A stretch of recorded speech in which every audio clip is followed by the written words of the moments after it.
everyone. Happy Thursday. So, full disclosure for those of you guys catching me live right now and those of you guys watching the replay, we're going to try to do this live. I'm momming hard today and running my business. So, we may get interrupted by my toddler, but we're going to make it work. So, you're going to hear a bunch of noises in the background. All the children are alive and fine. My son just likes to act like a car all the time.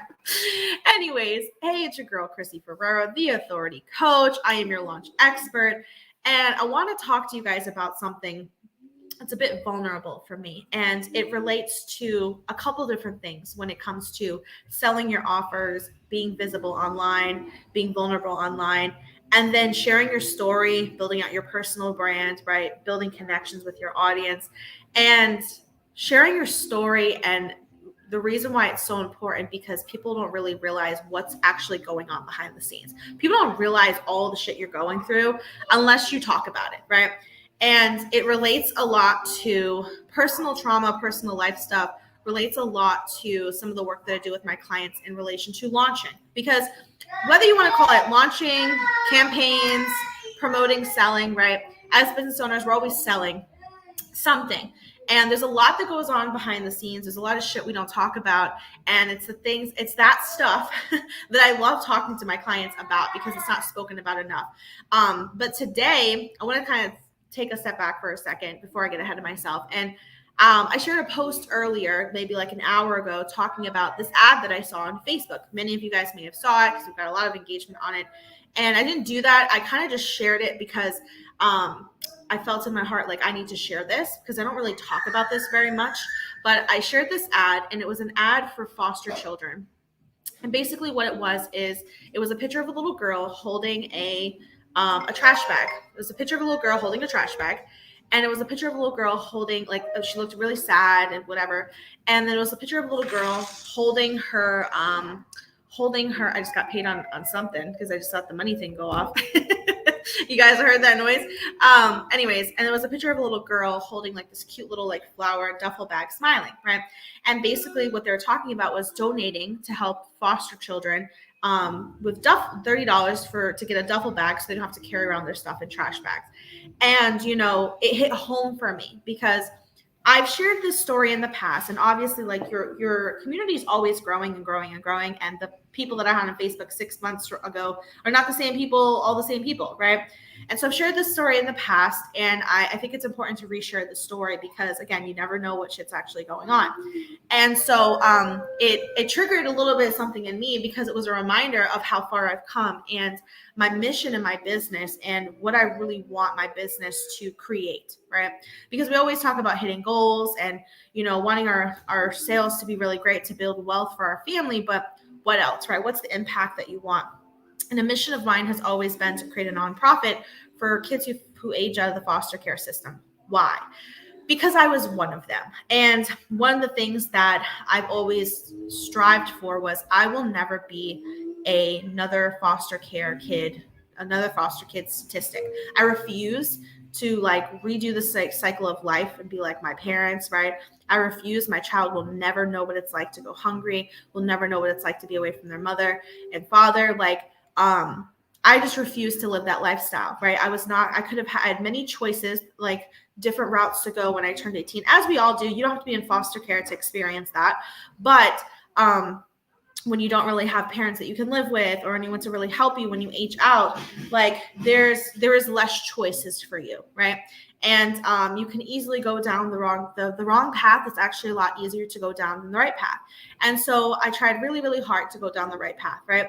And so I know that there are other people who do not choose the right path, or maybe didn't have the type of ambition that I did, or maybe weren't surrounded by the right people, because the people you surround yourself with are really, really important, even as a young adult, aging out of the system. So on my post, I shared about how I know what it's like to carry around that black trash bag, because I was taken away when I was 1 year old, which I don't remember, obviously. I was taken away when I was 5, which I vaguely remember, and I remember going home to home.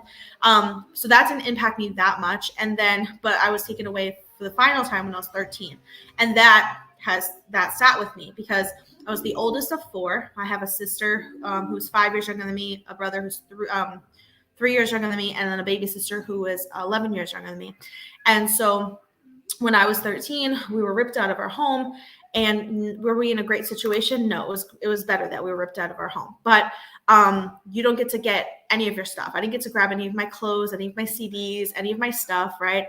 And I was forced to go into like a temporary foster care home. And so when I went there, it was very like, it felt back then I didn't know what to compare it to, but compared now as an adult, it felt like a mini prison because it was a temporary placement. There was like multiple rooms with multiple bunk beds with multiple foster children.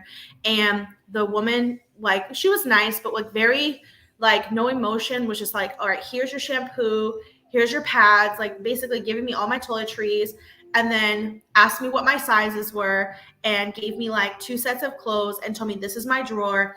And that was it. And like, I stayed there for like 2 weeks, I think, with one of my sisters. And then me and her were both placed together, my sister who's 5 years younger than me, into an actual foster home. But I remember having to put all that stuff, those toiletries, those clothes that I was just given 2 weeks ago, in a black trash bag. And so when I saw that picture, it resonated with me because I'm like, you feel like trash. You feel like, first of all, you have no access to the stuff that you had.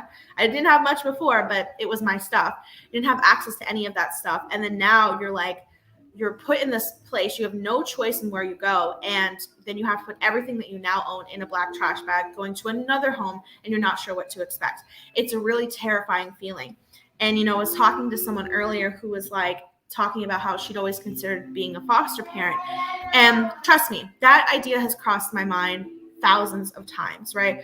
As a previous foster child, you think like, I want to help foster children, but it's not what a lot of people like, who can't have children, like, because me and my husband had a hard time conceiving. We tried conceiving for 3 years before I had my son, and adoption and foster care was always something we thought of. But the children are not always going to be as warm to be, to live with you as you may think, because they were just taken out of this, like, yes, terrible home, some worse than others, but they're more likely wanting to go back to that place of familiarity than live with you. You're a perfect stranger, no matter how nice your house is, no matter how nice you are, because I lived in a really nice house, the second house I lived in.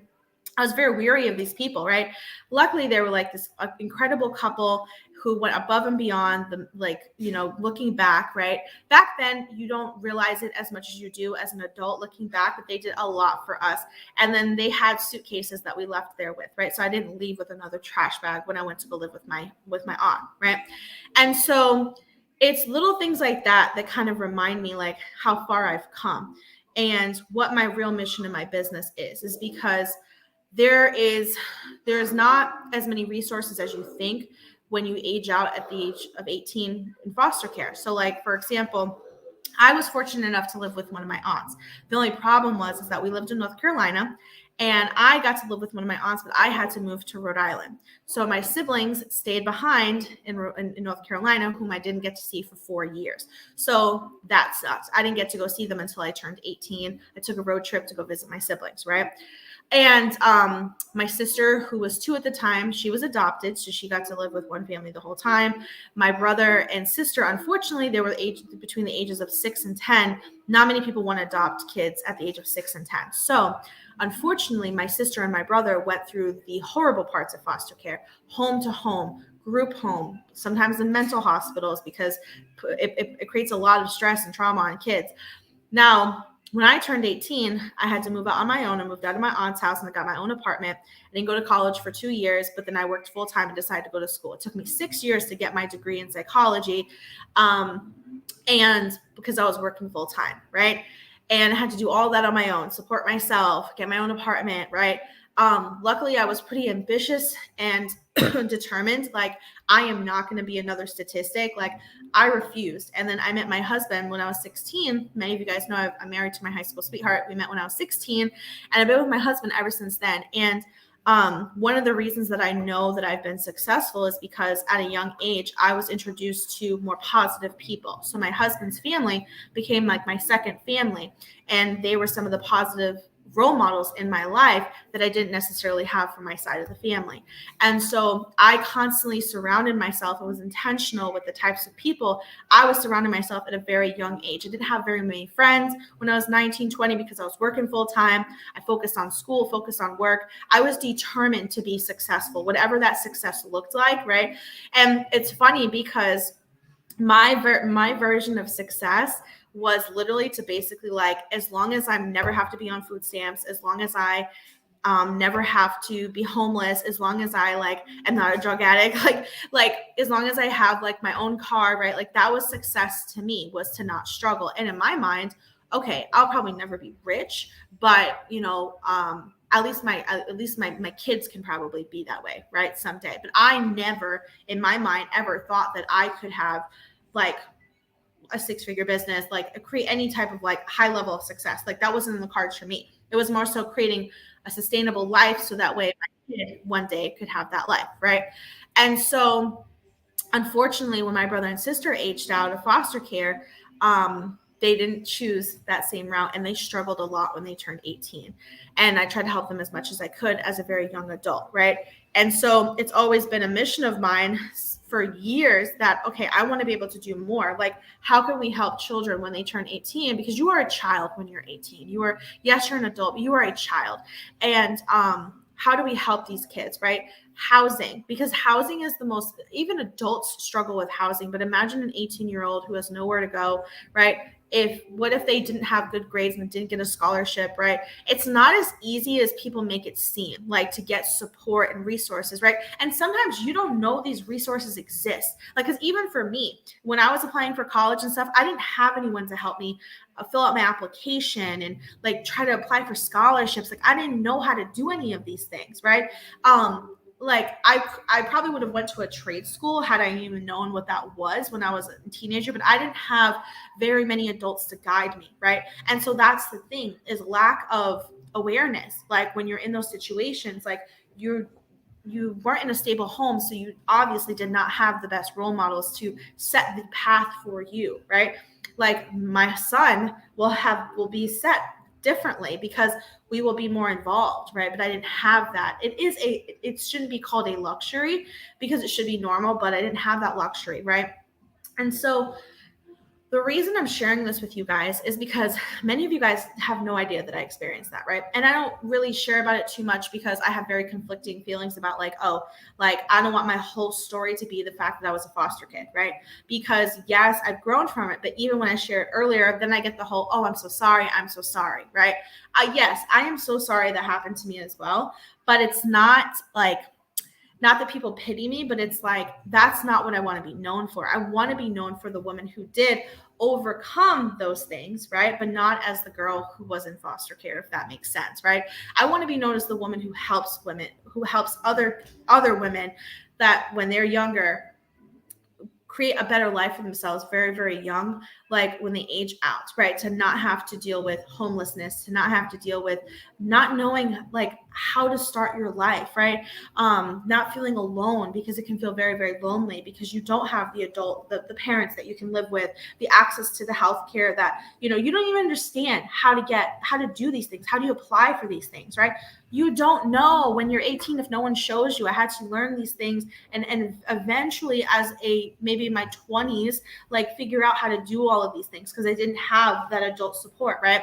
And so you never know what's going on behind the scenes. And one of the reasons I wanted to share that with you guys is, yes, it's my mission to start that nonprofit, and it creates more purpose for me when I show up every day and I do these lives and I promote and I grow my business, that it's not just about building wealth for myself, but it's about being able to create this nonprofit one day, because that is a huge mission of mine.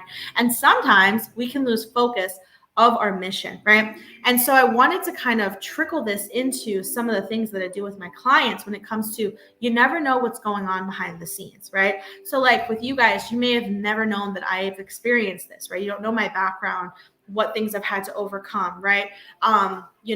Where I started in life and where I am now. You don't know these things, right?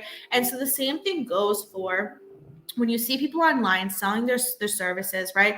that are successful, you have no idea what's going on behind the scenes, right? Mentally, what's going on.